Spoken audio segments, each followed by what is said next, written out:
Señor, estamos en una época donde necesitamos toda la ayuda de tu Espíritu Santo, porque la carne es débil, Señor, aunque el Espíritu pueda estar dispuesto. Y tu pueblo, Señor, puede estar atravesando momentos de mucha debilidad. Hay muchos enemigos sueltos, Señor, en este momento, y es necesario que haya un verdadero arrepentimiento en nuestros corazones, para que tú obres, Señor, acabando con tus enemigos y disponiendo a tu novia para la venida del Señor Jesucristo, por ella, a su encuentro. Padre, toca nuestros corazones y ten misericordia de nosotros en el nombre de Jesús. Amén. En la Reina Valera, el capítulo 3 de la segunda epístola de Pedro, empezando en el versículo 1, está titulada El día del Señor vendrá. Y ese título nos cae como anillo al dedo para considerar esta época, que es un tiempo de mucha confusión, porque muchos del pueblo de Dios no tienen claras las cosas con respecto a lo que el Señor va a hacer en los próximos tiempos. Y muchos otros, aunque tienen claridad de conocimiento de estas cosas, sin embargo, no hay una decisión completa, es decir, hay una ausencia de fuerza para buscar la santidad que Dios quiere. Solo algunos están despiertos y atentos a las señales de los tiempos, las comprenden y están aferrados a la santidad para que el Señor, cuando llegue, encuentre una iglesia bien dispuesta. Este capítulo es muy importante para entender, especialmente cuando hemos hecho estudios de otras partes, por ejemplo de Apocalipsis y Mateo 24, comprender cuál es el propósito global de toda esta profecía, de toda esa exhortación que el Señor envía a su pueblo para que esté aprestado. Voy a leer la palabra de Dios para todos, el capítulo 3, versículo 1 de la segunda epístola de Pedro. Jesús regresará, dice aquí en la palabra de Dios para todos. Versículo 1. Hermanos, esta es la segunda carta que les escribo.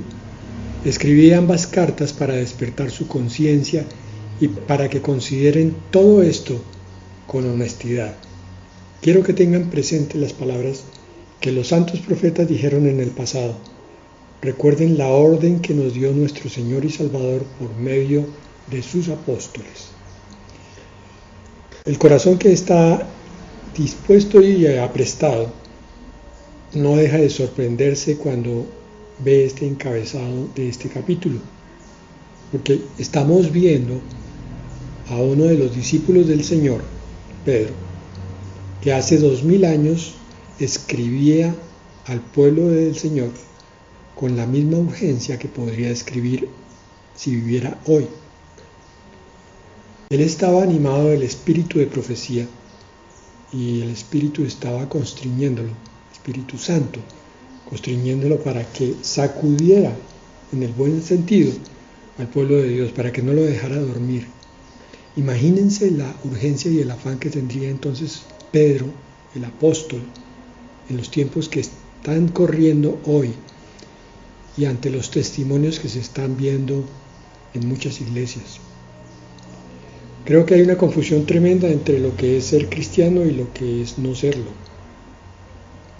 Muchos piensan que la cristiandad es la unión de todos aquellos que creen en Dios, que tienen una Biblia, que creen en Jesucristo como Hijo de Dios, pero que viven de muchas maneras muy poco atenidas a la palabra de Dios. La palabra es clara en cuanto a que el que cree en el Señor Jesucristo debe vivir como Él vivió. Y es una exhortación que nos va a hacer en este capítulo, precisamente tratando de recordarnos las cosas que están por venir. Por eso Pedro dice aquí que ha enviado 2 cartas para tocar el corazón y la conciencia de los que creen. Si esa urgencia existía hace 2000 años, ¿qué podremos decir nosotros? La pregunta sobre esta apreciación que acabo de hacer es si estamos con el corazón dispuesto para recibir esta concientización sobre los tiempos. Porque también, aunque hay mucha falsa doctrina, también hay predicación de doctrina correcta que está invitando al pueblo de Dios a que se santifique más todavía, a que camine con Dios. Pero quizás no somos conscientes del ataque tan tremendo que Satanás está derramando sobre la iglesia del Señor para que los creyentes se contenten con muy poco de la vida cristiana en el sentido de agradar a Dios, o sea que ese agradar a su Padre Celestial, a su Salvador, no sea una prioridad de sus vidas, sino que siga siendo más bien el agradarse a sí mismos. Vemos matrimonios en crisis, familias se están fracturando porque cada uno mira a su propio punto de vista, su egoísmo, como dicen en la calle, tira para su lado. No hay una conciencia de lo que es la abnegación, el servicio, el sacrificio, la autodisciplina. Y Pedro nos dice aquí, quiero que tengan presente las palabras de los santos, es decir, la profecía que está en la Escritura, es decir, las predicaciones que tantos varones de Dios, tantos siervos, están levantando a derecha y izquierda. Versículo 3, es importante que entiendan lo que sucederá en los últimos días. Habrá gente que vivirá solo para sus malos deseos y se burlará de ustedes. Dirán, Jesús prometió regresar, pero ¿dónde está? Nuestros padres ya murieron y el mundo sigue igual desde que fue creado. Pero quieren ignorar que hace mucho tiempo, con la palabra de Dios, se creó el cielo y la tierra, y fue creada a partir del agua y se mantiene por el agua. Después el mundo fue inundado y destruido con agua. Esa misma palabra de Dios es la que sostiene la tierra y los cielos que ahora existen, hasta que llegue el momento de su destrucción con el fuego en el día del juicio. Ese día también serán destruidos todos los que no tienen temor de Dios.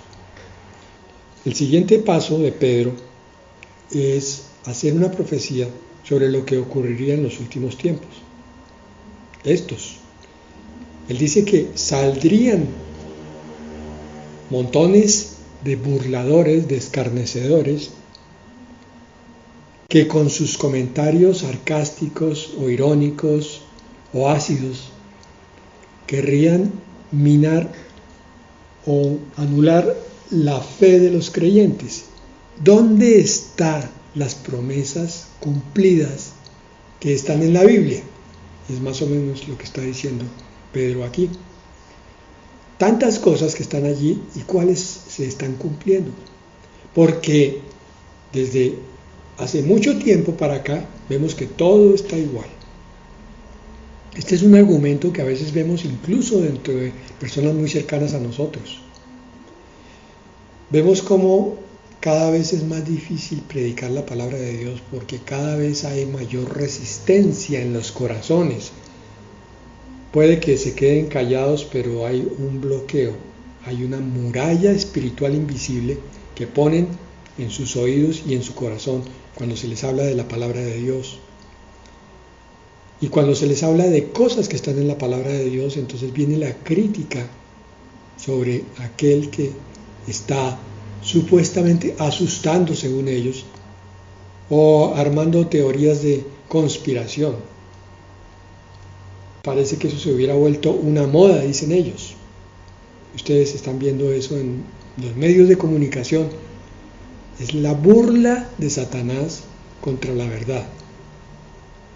Y esa es la razón por la cual el pueblo de Dios va a terminar siendo objeto de esa persecución satánica de la tribulación.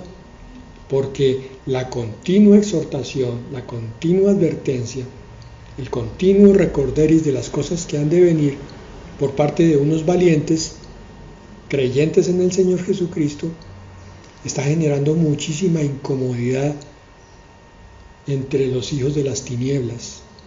especialmente entre sus dirigentes. De tal manera que uno de los objetivos para poder cambiar el sistema de gobierno hacia el que ellos quieren es acabar con la oposición de esos, entre comillas, anarquistas, que simplemente son los cristianos conscientes de la palabra. Ellos pretenden ignorar que la palabra profética se cumplió en el pasado, que hay muchísimas, más de 300 profecías cumplidas con respecto a la primera venida del Señor, y que hay más de 350 profecías con respecto a la segunda venida del Señor, de las cuales ya se ha cumplido más de la mitad. Tenemos entonces por lo menos 500 profecías con respecto a las dos venidas del Señor Jesucristo, cumplidas. Aún dentro del mismo pueblo de Dios, esto parece ignorarse, porque muchos están yendo a culto, pero viviendo una vida de pecado, una vida de autodeleite y autocomplacencia, una vida donde lo bueno se llama malo y lo malo se llama bueno. Y cuando la predicación es muy fuerte, entonces se buscan mecanismos para evadirla.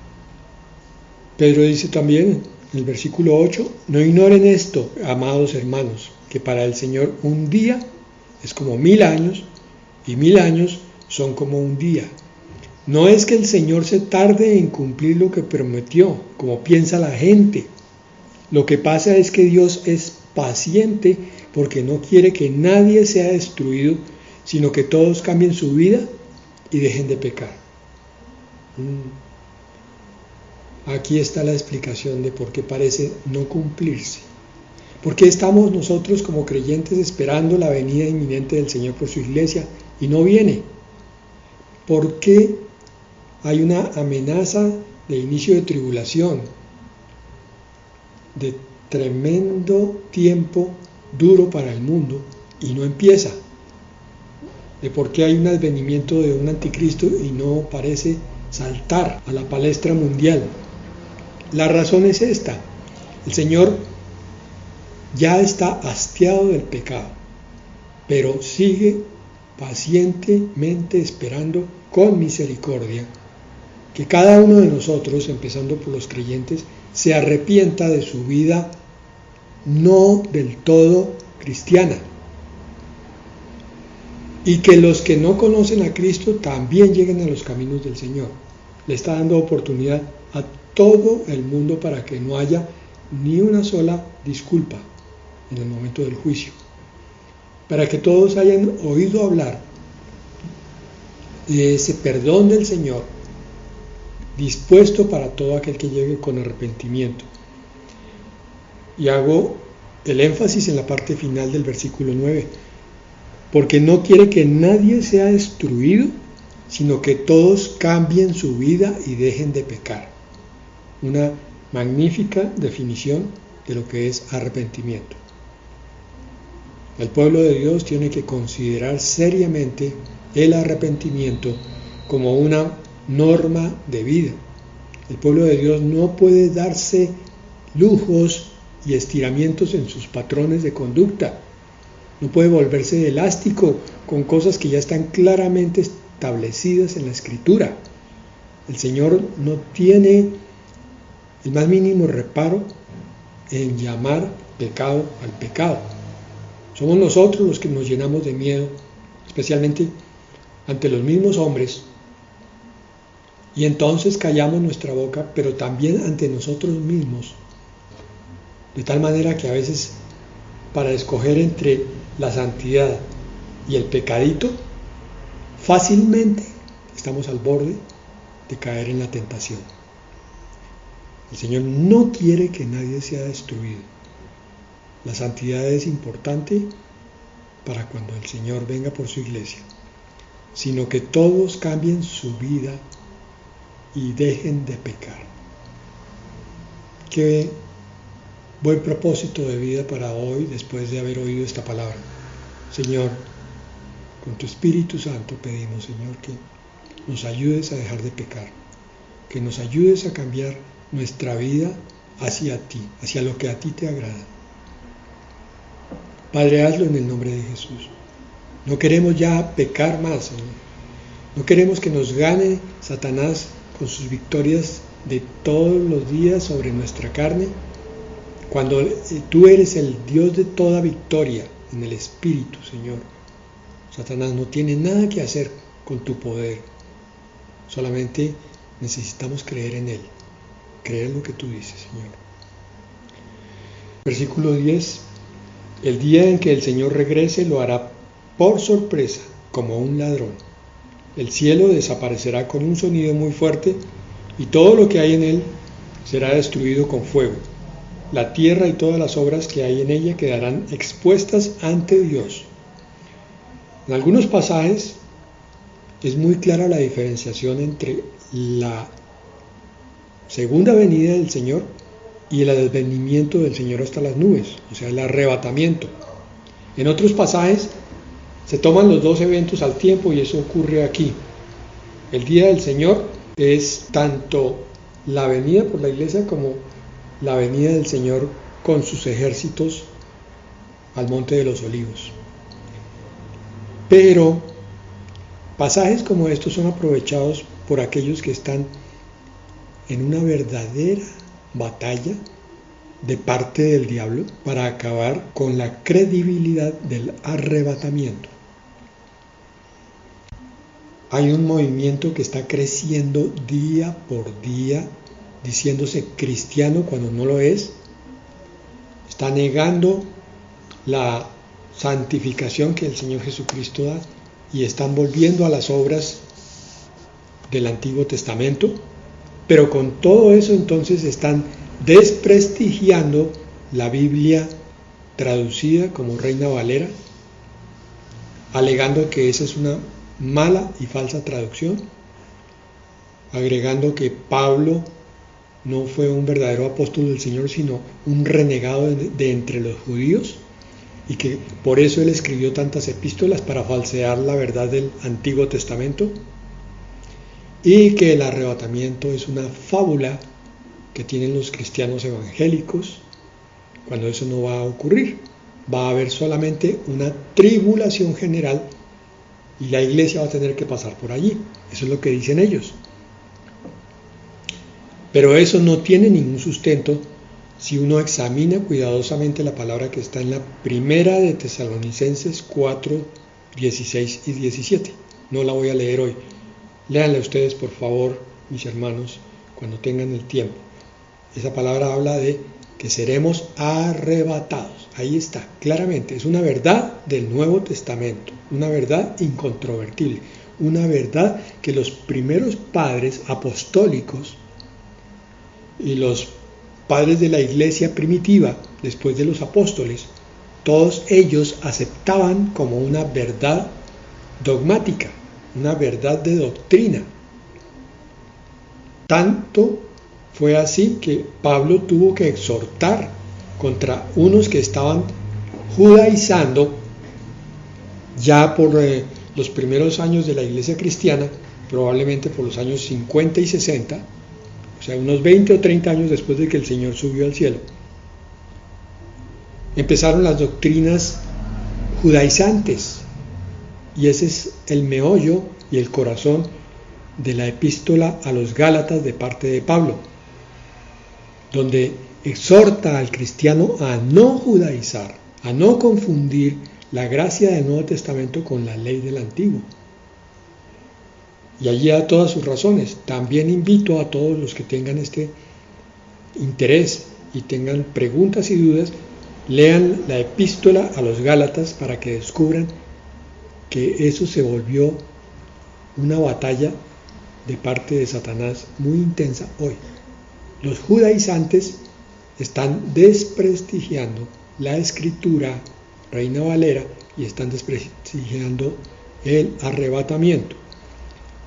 Porque ignorando eso, se ignoran otras muchísimas cosas. Y Pedro decía aquí, la venida del Señor está cerca, lo hará por sorpresa. La iglesia del Señor va a ser tomada en cualquier momento, en el menos esperado. la segunda venida se podrá contabilizar fácilmente 7 años después del arrebatamiento de la iglesia. Ya no será tan sorpresivo como lo fue aquí. Entonces aquí están mezcladas las dos venidas del Señor, los dos advenimientos. El cielo desaparecerá con un sonido muy fuerte y todo lo que hay en él será destruido con fuego. Ahí se refiere claramente a la renovación, no solo del milenio, o sea, antes de empezar ese periodo de 1000 años, que es el juicio que el Señor va a hacer sobre los enemigos del reino de los cielos por fuego, pero también es la purificación del final de los 1000 años. Todo está mezclado aquí como una sola profecía, cuando se acaben los 1000 años y empiece la eternidad.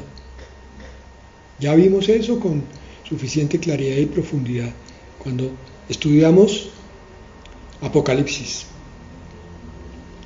Versículo 11, todo será destruido, por lo tanto piensen qué clase de personas deben ser y vivan una vida dedicada a servir a Dios.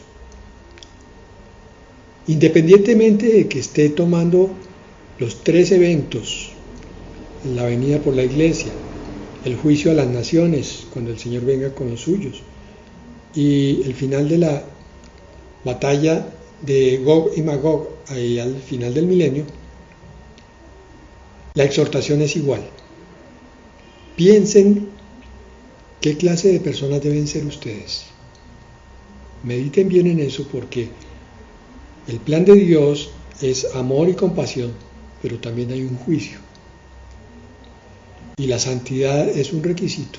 Sin santidad, dice la palabra, y hay que creer en eso, nadie verá a Dios. Esa santidad se compone de 2 partes.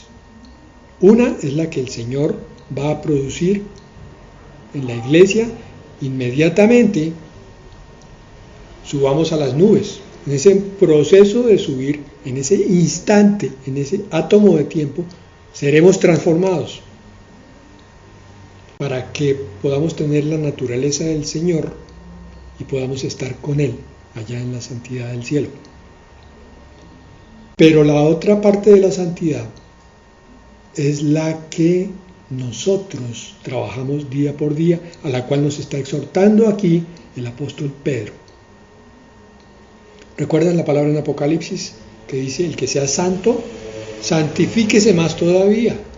Y allí mismo en el capítulo final de Apocalipsis nos hablaba de que bienaventurados los que lavan sus ropas para tener derecho a entrar por la puerta de la ciudad eterna, de la Nueva Jerusalén. Esa es la santidad que le corresponde al creyente.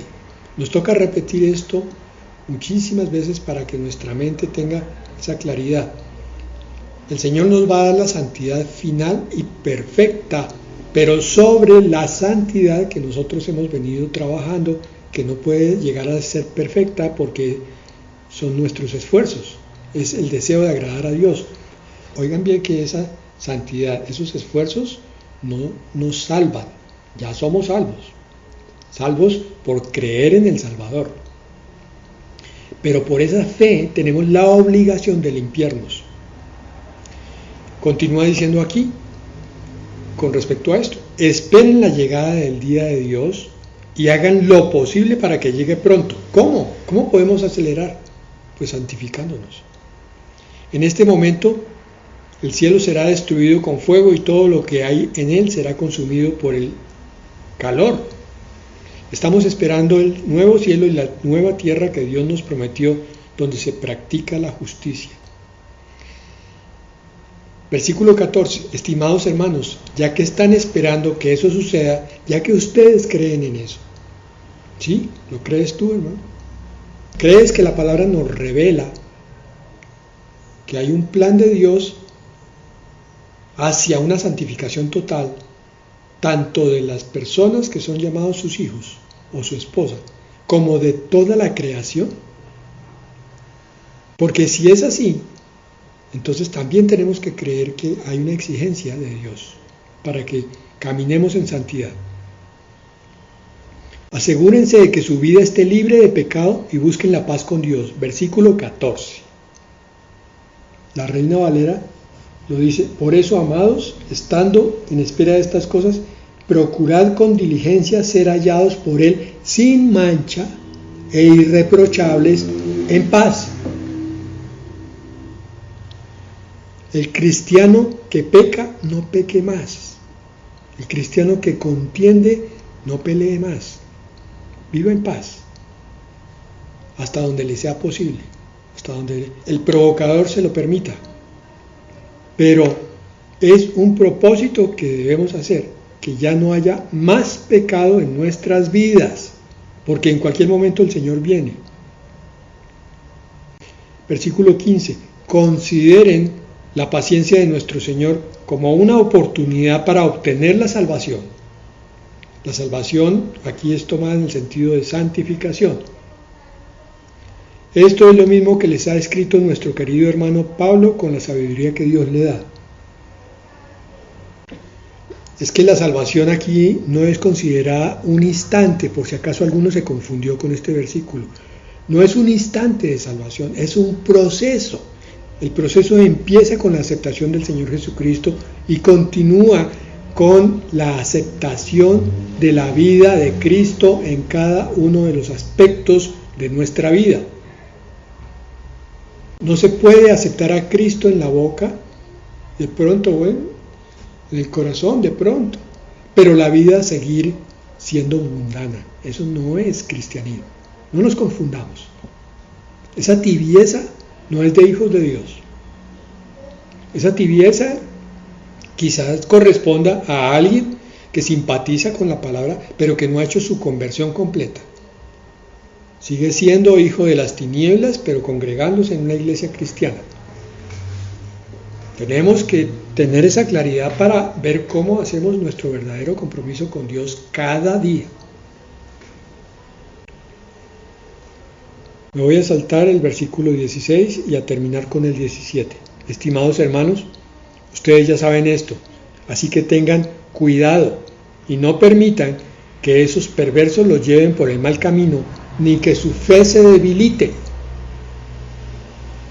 Conozcan mejor a nuestro Señor y Salvador Jesucristo, y así recibirán cada vez más de su generoso amor. Alaben a Cristo ahora y siempre. Así sea. Cierra Pedro su epístola y su capítulo 3 con una invitación. Tengan cuidado, que nadie los extravíe, ni siquiera su propia carne. Busquen el cambio de vida y estén preparados para la venida del Señor, que mientras tanto Él manifestará su gracia continuamente sobre aquellos que le creen y que lo buscan como quiera que sea, a pesar de cualquier cosa, y que se arrepienten de cada pecado que cometen. Y por ese arrepentimiento se ve entonces la obra y el poder del Espíritu Santo transformando las vidas. Una frase final: el verdadero Hijo de Dios es un ser humano transformado a una naturaleza nueva que es la misma del Señor Jesucristo. Vamos a orar. Padre, hay muchos en batalla en tu pueblo. Se ve, Señor. Se ve cuando no hay convicción, Padre, en las vidas, cuando las vidas son aplacadas, opacadas, son tibias, cuando no hay excelencia, Señor. Satanás está atacando fuertemente por todos lados. Así que, Padre, en el nombre de Jesús, invocamos tu nombre Salvador, Padre eterno. Invocamos la presencia de tu Espíritu Santo en nosotros para que haya una batalla victoriosa contra el pecado, Señor, por la excelencia, por la convicción, por el compromiso. Y entonces se vea, Señor, realmente el milagro en cada vida que se ha entregado a ti. Lo pedimos, Señor, en el nombre de Jesús. Amén.